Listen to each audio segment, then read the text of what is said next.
Hello, good morning, and welcome to the discussion.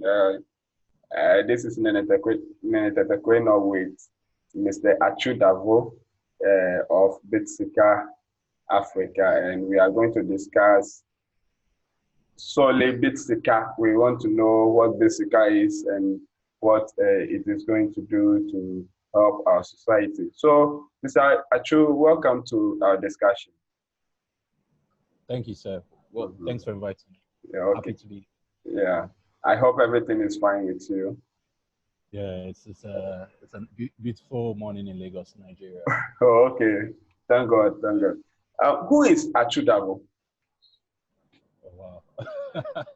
Okay, right on the spot. So Atsu Davoh is basically a software engineer from Accra, Ghana. So who learned how to code through like a self-teaching method, like by himself. So whilst I was in university, I was lucky enough to go to university in America, like a small liberal arts college. And, in such an environment, you have a lot of opportunities. Okay. So whilst in school, I sort of like got the chance, there was the option of taking like a computer science class, Okay. right? So, like a curious kid from Ghana, it's like, okay, let me try this computer science thing. I realized that in a academic environment like that, learning computer science, I just didn't enjoy like the whole academic way of teaching people how to code.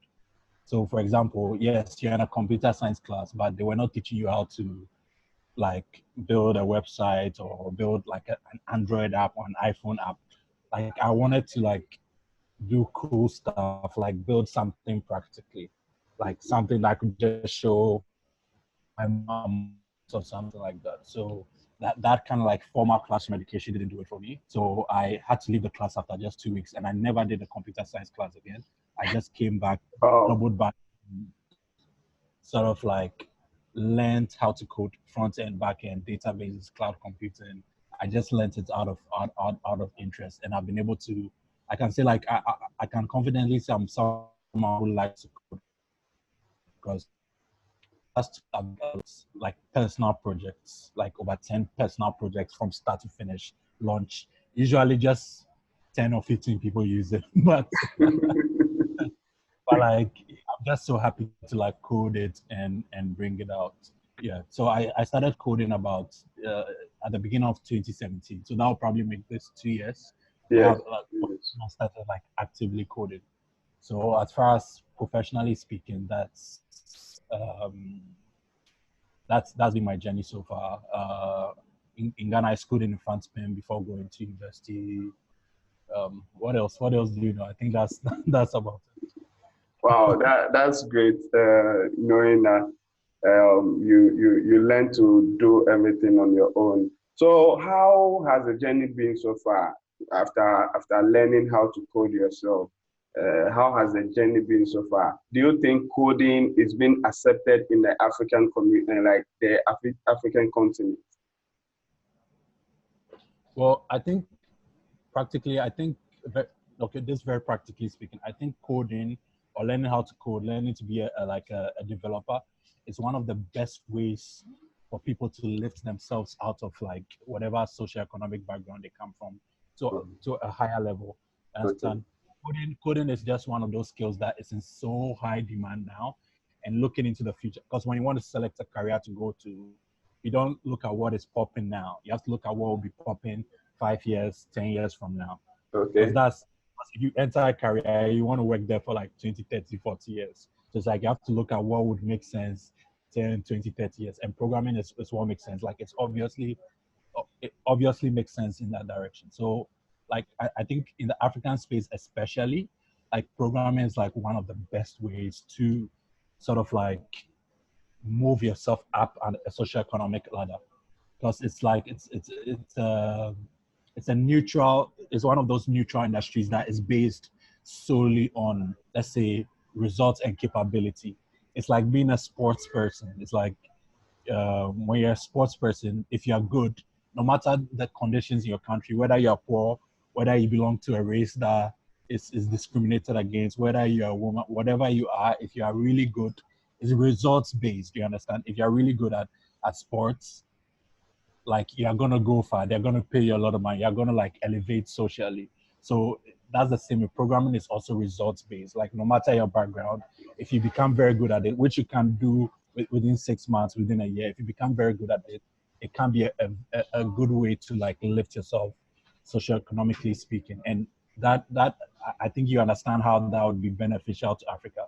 Yes, Considering our economic situation. So being a programmer definitely is a game changer, and it's a game changer in even like in a wider respect, because programming is like, I like to compare it to like mathematics, in the sense that 1+1 in America is the same as 1+1 in Ghana. yeah, Understand? yeah, yes, If yes. you become a good programmer, you will not be a good African programmer. You'll be a good programmer, period.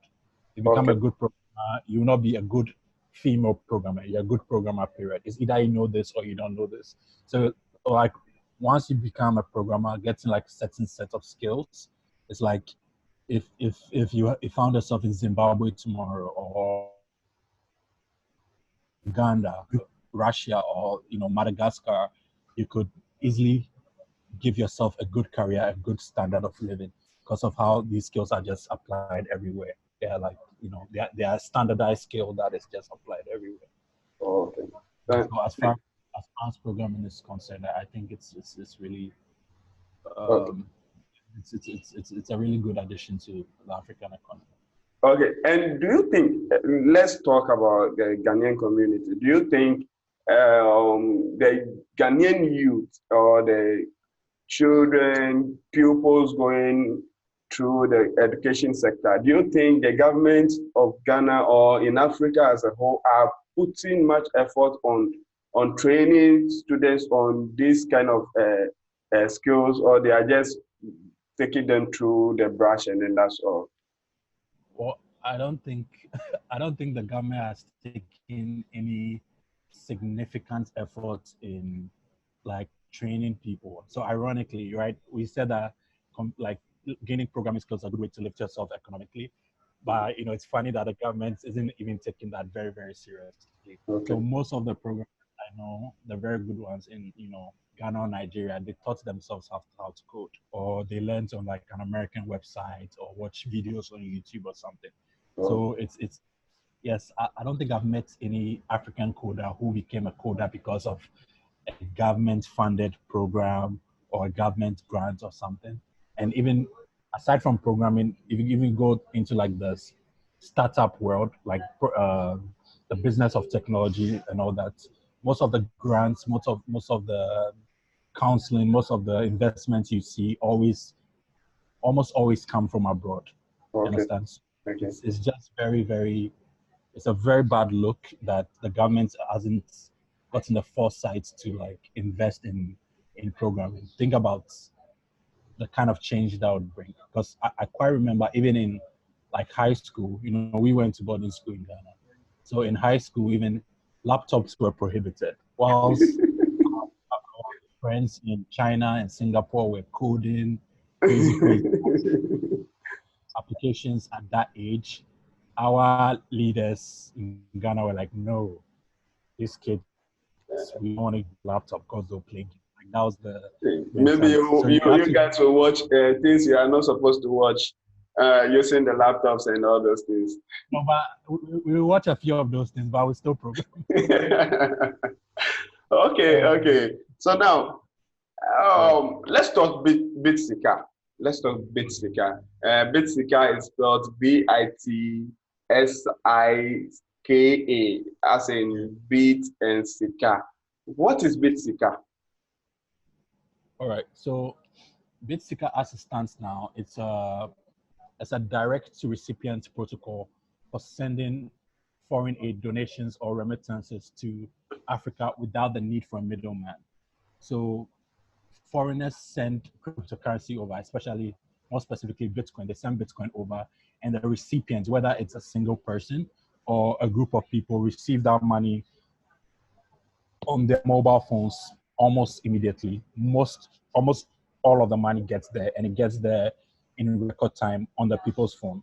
And because it's on the blockchain. There's 100% transparency, and we have other cool features that's built around this model. Like, so for example, you could restrict how the money sent is spent. You understand? So it's like when someone sends money on Bitsika, you could literally say, "Oh, spend it at this store, or spend it only with this person." You could actually restrict how the money moves around and is spent. There's 100% transparency. It gets there in record time. Most of the money goes there. So that's just the general concept of Bitsika. So I think for people to very easily understand Bitsika and its essence, you have to sort of like compare it to the current traditional ways of sending monies or donations or money transfers to Africa or even anywhere in the world. So there's always going to be like a problem of speed. So it's like, yeah, if you're sending, through a wire transfer, it's going to take a few days.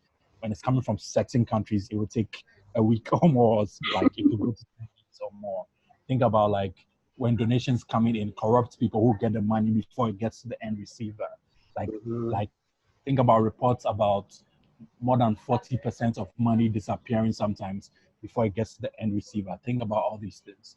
So think about even when people use raw Bitcoin, let's say Bitcoin to Bitcoin addresses, think about the fact that so many people still cannot like grasp the concept of Bitcoin. Even though Bitcoin has features that would benefit them, they can't grasp the concept. They don't know what like a public address is. They don't know what confirmation, they just can't use Bitcoin now. Imagine all the millions of people who are lost out from this great process because they just can't use Bitcoin. Think about them and stuff. So what if there was a feature that just solved all these problems? Speed, accountability, challenge, like getting as much of the money there as possible, and also optimization for groups. There's currently no money transfer system that is optimized for groups of people.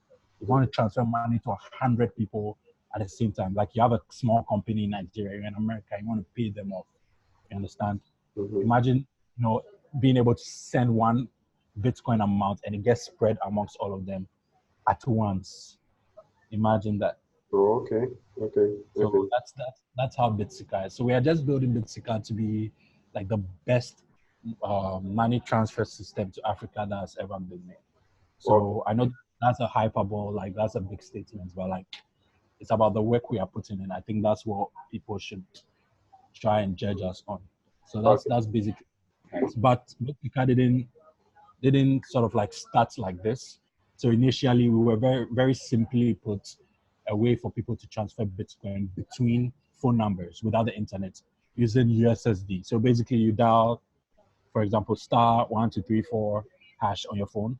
You get a menu, you can buy Bitcoin, transfer Bitcoin to another number in Ghana, phone number, not even a Bitcoin address. So it was just that cool technology. And it has morphed all the way to what we have now. Yeah. Kindly explain the last part. You mentioned you have created the USSD version of how to send Bitcoin. Kindly elaborate on that for us. Yeah. So again, when I first got into Bitcoin, that was I think in early 2018. Wow. Okay. It was an exciting idea, and I was a programmer. So even though there were some complexities, I was still able to grasp it. You understand? But then there were like I spoke to a lot of just like normal everyday people who also liked the idea of Bitcoin, but it was just so taxing. It was just so confusing because they heard about private keys, then a wallet, then an address, then hashing power, then confirmation. It was just so confusing to them. They wanted to enjoy Bitcoins, like enjoy cryptocurrency, be part of the crypto revolution, but the whole concept was too complex for them to grasp. You understand? So I was like, okay, programmers are supposed to solve problems, businessmen are supposed to solve problems. I was like, what if I built a Bitcoin wallet or system or solution that just makes people in Ghana specifically or people in Nigeria specifically? Understand? So in terms of like ease of use, in terms of user experience, in terms of thinking about how we have energy problems in Ghana, how we have network problems in Ghana, like in Nigeria and Africa, like solving all these problems and putting it into one. So I was like, okay, let me build an app. For those who don't know what USSD is, it's more or less like a text-based interface where you can interact without using the internet. You just need a phone connection, like a SIM card in your phone. Then you can literally interact with different forms of data. You can like read like sports scores or read election results or any form of like just text-based data. You can access it on that platform without using the internet. All you need is a cell phone connection. So that's basically what USSD is. So I was like, okay, I'm gonna build an app on USSD where when you dial the short code, you just see a menu. You can buy Bitcoin with mobile money without leaving the short code thing. You can transfer the Bitcoins that come on your phone. So like when you buy the Bitcoin, it's stored on a wallet attached to your phone number. Understand? On the phone. When you want to transfer Bitcoin to another person in Ghana, you don't need their Bitcoin address because first of all, you can't even memorize it. All you need is the phone number of the person on Bitsika. You can transfer Bitcoin to that person's phone number using the USSD. So that was basically, yeah. So it's like, wow. And, so if you want to start using Bitcoin, you just have to dial the Bitsika short code. You get free and Bitcoin attached to your phone number immediately. You don't need to know anything about private keys, public keys, nothing. You can get Bitcoins within a second. You can transfer within a second. The person receives in a second. The person can also transfer within a second. There was no wait time. There was no confirmation time because we're using like sort of like an internal sort of like change address system whereby it's like we're at liberty because we were the ones making the transfer. So we're at liberty to just move the money around and just wait for confirmation in the background. So it was like a lot of like technicalities happening, but for the end user, no matter how simple they are, they could just enjoy Bitcoin, enjoy cryptocurrencies. Wow. We will come back to that on a later date. We will have to look at it. If it will be better. We have to forward focus on that side of the development as well to know exactly what we can do to help the African community. We can also work in such a way that we'll have you can have can you have Bitsika separate from this one, the USSD way of transacting as well? So like, can you separate them? So funnily enough, the USSD thing was actually called Bitsika. Okay. That's why I even had to mention it because even confuses myself sometimes. That was called Bitsika. And then the idea morphed and changed until what we have now. Okay. So it's so it's like it's a progression of that idea. It's basically what we have now. Yeah. Okay. So we'll talk about that later. And now, why did you choose Bitcoin? Why? Can you elaborate more on blockchain, Bitcoin? Can you tell us, in your own view, what blockchain is, what Bitcoin is, and why you chose Bitcoin other than using any other payment system? Yeah, surprisingly, this is usually comes up a lot in terms of like why Bitcoin and why not like some weird people usually mention very weird currencies like Steam. Is it called Steam? Mate, yeah, we have Steam, we have EOS. Yeah, EOS. They just mention like some weird coins. So like a very simple answer. There's a short answer is that well, Bitcoin obviously, but then if you advocate for any coin, apart from Bitcoin, then you have to advocate for all coins apart from Bitcoin. Okay. Why not Ethereum? Okay, why not Ethereum? Why not Bitcoin? Why not BitTorrent? Why not? Yes, because there's no reason why you advocate for EOS and then not advocate for BitTorrent or advocate for any of those ones as well. So that's kind of like the short answer. But the long answer is that okay, Bitcoin again, it's obvious that we are trying to build the best money transfer system possible, and to make that happen, it also means you need to reach the widest audience possible. Okay. And Bitcoin has over 50% of the crypto market share. Okay. Bitcoin is the most accessible cryptocurrency on earth. Bitcoin is the most legitimate cryptocurrency on earth. Bitcoin is the cryptocurrency that no matter which country you get to, within an hour, you could find someone to buy or sell Bitcoins with. That's how accessible Bitcoin is. Bitcoin is the number one cryptocurrency most people have even heard of. Some people don't even know there are other currencies apart from Bitcoin. So in Okay. terms of like making the app very, very easy for people to use, then Bitcoin is the obvious and most smart decision to make. And from a programming perspective or a programming point of view, the truth is that for every coin you want to start receiving money in, you literally have to build coding, like a code infrastructure for that as part of your platform. So let's say you want to start accepting EOS, then you have to like code like EOS, sort of like EOS structures within Bitsika where people can send EOS, you can track it. There'll be the EOS blockchain, you can scan like so much stuff you'd have to build for that. And same for any other coin you want to start accepting it. The truth is that anyone who can, okay, that's very tedious, but anyone who can have access to EOS, they can also have access to Bitcoin. There's no one on earth who has access to only EOS and not Bits. Like, which island are they living on? that they can only access EOS and not Bitcoin. So it's just like the reasons are very obvious to me. I've realized it's not obvious to a lot of people, but like it's very obvious to me that you understand. Yeah. So it means you are a staunch, you trust Bitcoin over most of the cryptocurrencies that are. Okay, okay, thank you. Especially in the sense of it being like a store of value, Mm-hmm. long-term store. I really trust Bitcoin a lot. Okay, okay. So now, how does Bitsika work? Can you take us through the steps? All right. So Bitsika, the workflow of Bitsika is actually, in my opinion, very, very simple. So basically, someone, as it stands now, someone comes on Bitsika, sees something they want to give money to. So it can be a project, like a donation project for like a group of children or women. It could be sending salary to your workers. It could be sending money to it could be sending money to one person or whatever. Okay. So someone creates that project. We call them projects. So let's say, for example, a group of women wants like charity given to them.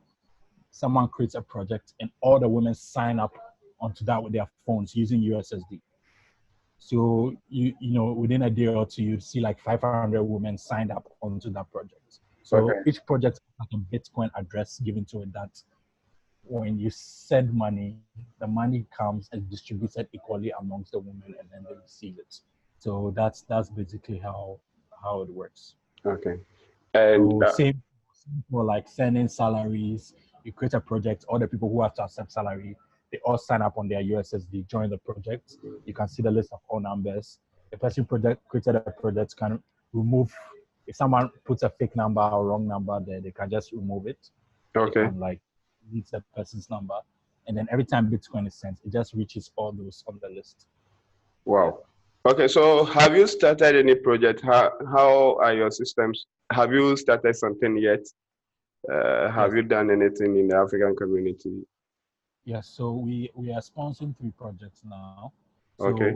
2 of them in Tamale in Ghana. So one is sponsoring farmers to buy then a neighborhood called Zamfara. Okay. Sponsoring farmers to buy seeds and fertilizers, and fertilizers. Sponsoring school children in Tamale, girls to buy them books, school supplies like books and stuff like that. And then in Nigeria, there are a group of women in who we are trying to help them sort of like get into the field of technology. Okay. So like as we discussed earlier, that the government isn't doing much to help Africans get into tech. It's like local people have decided to take that upon themselves and form like a non-profit where they just help girls get into technology. Yeah. Okay. Okay, so how, if someone wants to support your project, how do you accept support, or you are funding everything yourself? Or we appreciate every support that comes. um, so in terms of like monetary support, yes, we are a startup. Startups are businesses. They hope to make money. They hope Okay, to grow quickly. So to do that, you need some capital to be able to move it around, doing stuff like that. So we've raised like let me say like a good amount of money, not too huge, but we raised like a, let's say, a partial seed round from Binance. So okay, Binance, as you may know, is like the big crypto exchange in the world, at least crypto to crypto exchange. So we've been able to raise some money from them, also get a lot of like human support from them, counseling advice and stuff like that from them. So yes, so in terms of like support, that's as much as we have now. We are in the process of, we are currently in our fundraising process, where we are like trying to raise more money from either San Francisco or like any other parts of the world. We are currently in the process of raising more and more money. oh, okay. So once the funds gets to you, do you send it? How do you send your? How do you fund the projects you are doing? How do you fund them? Like someone sends the funds to you, how do you also fund the project? Do you send it Oh, direct to the? okay. So what I spoke about now was basically uh, funding for Bitsika as a company, not the Mhm. project. Okay, Yeah. but if you're talking about the actual projects on the ground that we're helping to sponsor through Bitsika. So basically, once anyone donates bitcoins like to the project's address, first of Okay. all, they can always have an evidence of the donations, or it's always going to be evidence. But it's on the bill. So once Hello. that money is converted immediately into local. Can you hear me? Yes, I can hear you now. Your line All right. was faint early. Okay. So once someone sends over the money, Mm-hmm. it would be converted immediately into local currencies. Wow. And Okay. yes, and when we have APIs for that, and then spread evenly amongst all the recipients that are part of that project. Okay. Okay. Okay. So, So now we can use mobile money to cash it out now. so like it means once the donor sends the funds to you, it is rightly at the time of receiving going to be exchanged into a local currency, and then it will be distributed to your. Yes, equally. How do you do that? How do you? I'm a bit curious on that. How does that happen? Do you do it manually, or you have built something, that a system We that have does it for you? built a system that spreads the money immediately for us. We'll send each and every single number of people, we'll send them a text message and stuff like that. So it just happens automatically in the background. The money is sent, all the members of the group, they'll be credited immediately, and then they can withdraw money immediately, and they all receive alerts immediately. Wow. That's wonderful, That's very wonderful. I believe this can also help in terms of bringing some sanity into our charity systems. Do Exactly. you, do you see partnership with some charity organizations in Africa? Do you ever envisage that you partner with some charity organizations in Africa, so that I think these things will be done for them, rather than going through those things? I think it is in the best interest of the charities themselves to want to work with us, because Okay. if there's that transparency on their own end, then more donors will be willing to donate to them. That's how Okay. I feel. So it does them good to actually send the money or accept money through Bitsika, because then they can have like, accounting wise, they can have like a long receipt to show anyone. They can show Mm-hmm. exactly how the money goes, and yes,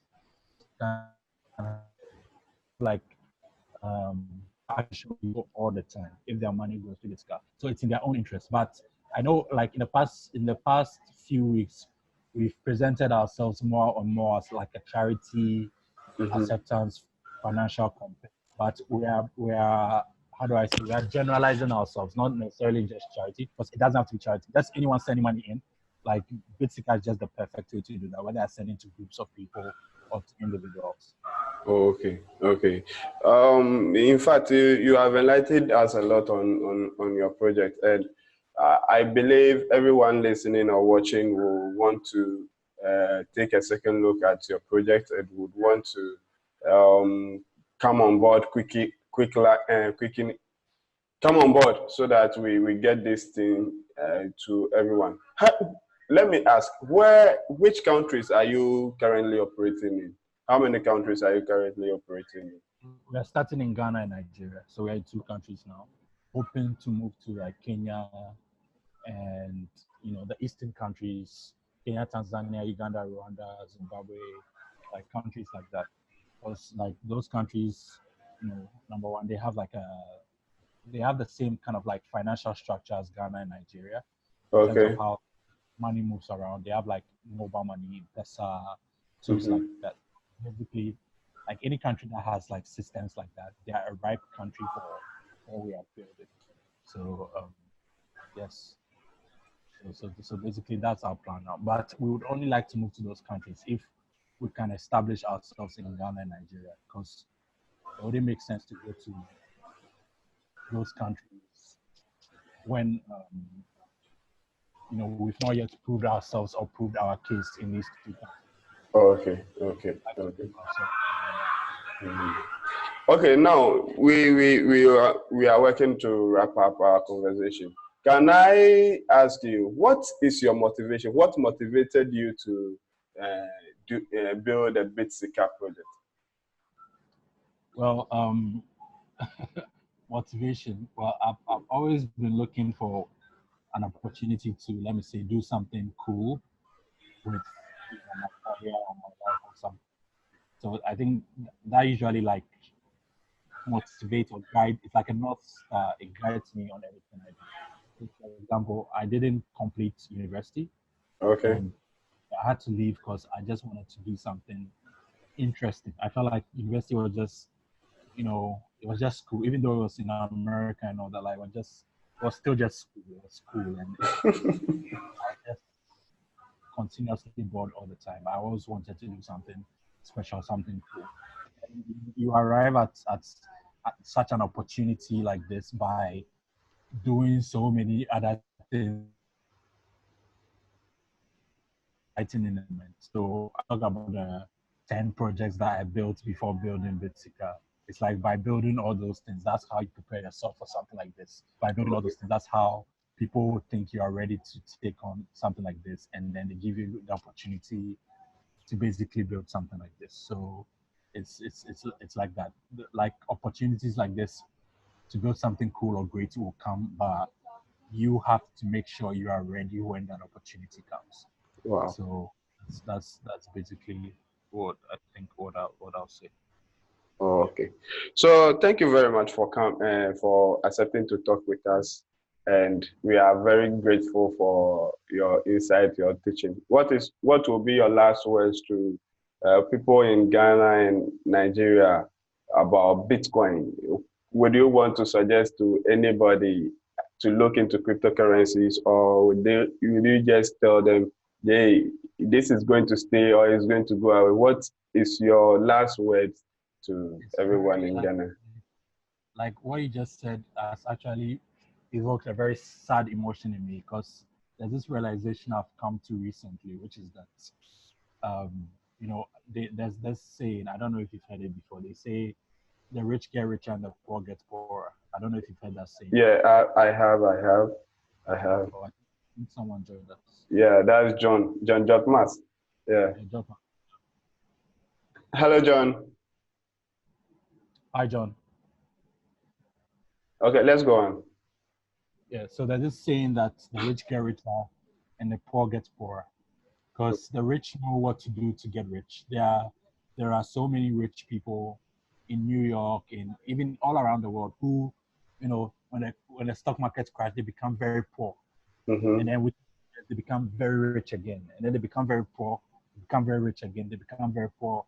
So it means when someone knows what it takes to move in life, move up in life, or become rich or whatever, no matter where you put them in a desert, you put them in some village somewhere, they will find a way to become the king of the village. Or so that basically shows me that information is the most valuable asset anyone could have.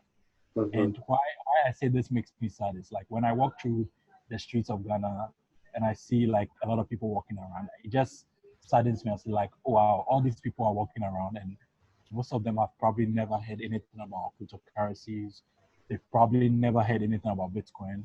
So what is going to happen is that the day they hear about Bitcoin, it'll be too late. The party would have been over, and whoever would become rich from Bitcoin would have already become rich. Whoever would become a billionaire from Bitcoin would have already become a billionaire. Whoever would have changed his community with Bitcoin would have already done that. You understand? It's like people literally walk around without that's like simple information that, oh, there's this other asset class where it's crypto, no one can control it. It has like the speculation it's going to be very valuable in the future, so it's a good risk to take to put some of your assets. Like people literally don't have this info, so it's just that thing of, wow, the world is going to pass them by, and by the time they realize it's too late. And you could say the same thing happened in terms of other technologies like the internet. By the time the internet was popular in Ghana, and it was too late for us. By the time cars were popular in Africa, it was too late. By the time airplanes were popular in Africa, it was too late. By the time great medical technology is popular in Africa, it's too late. Like millions of people had already died. So it's like, by the time the Ebola cure would come to Africa, it's too late. HIV is too late. So like it's just a very sad trend that you see happening over and over again. And it's like it saddens me, but I feel like that's just the direction we're heading towards, whereby 20 years from now, everyone will be like, oh, Bitcoin is like, yeah, it's too late because like But in my country, that is in Ghana, people keep saying that Bitcoin is a fraud because they have been scammed using people use their name to scam them and all those things. Do you think that is not the motivating factor that makes them to move away from cryptocurrency? So what it is that most people have never even heard about crypto. Most people have not. But the few that I've heard, most of them. So let's say 5% have heard about Bitcoin. 3 out of that 5%, 3% out of that 5% think it's a fraud or it's a scam or because one time I was talking to this woman and she asked me, what do I do? I said, oh, I'm into crypto, I'm into Bitcoin. She said, oh, that scam, that fraud. Doesn't know anything about it, So even those who think it's a scam and they're avoiding it, they'll fall in the same boat as those who don't even know anything about it. Okay. Because like they both didn't invest. So when the time comes and it's like, oh, the early adopters have won, it's like it's gonna be too late for all of them. So like being in crypto now as early as this is like being in like being an early investor in Facebook or Google. That's what it actually is. That's how I see Bitcoin to be a startup, and we are the early investors. Yeah. So by the time others will come through, it would literally be too late. Oh, okay. And like it saddens me, but then that's just how it's going to happen. I read something on Twitter that you shouldn't spend time trying to convince people to come into crypto. That you should just try and acquire as much crypto as you can for as low a price as possible. When it's time, no one will tell them to come; they will come themselves. That is true. You just wait for that to happen. It will be a rather selfish direction, but then, I mean, the world is going to go on the way it wants to. Because we are just here for a short while. So that's all. Okay, thank you very much, and God bless you for your insight and your discussion. Thank you very much, and God willing, we'll look forward to seeing you in Ghana very soon. And God bless you. Thank you very much. Also, Thank you. guys, this is Mr. Atsu Davoh. Later, we had my friend John Jotmas on the discussion. We discussed cryptocurrencies, we discussed coding, that is technology coding, and then we also discussed Bitsika, and then the blockchain network in a whole, and what anybody can do to have join in or become a Bitcoiner. Yes. So thank you very much, and God willing, we will come your way once again. This is Nenete Tekweno on your dial, and we are grateful for you for watching, and we will come your way. Thank you very much, everybody, and God bless you. Bye bye.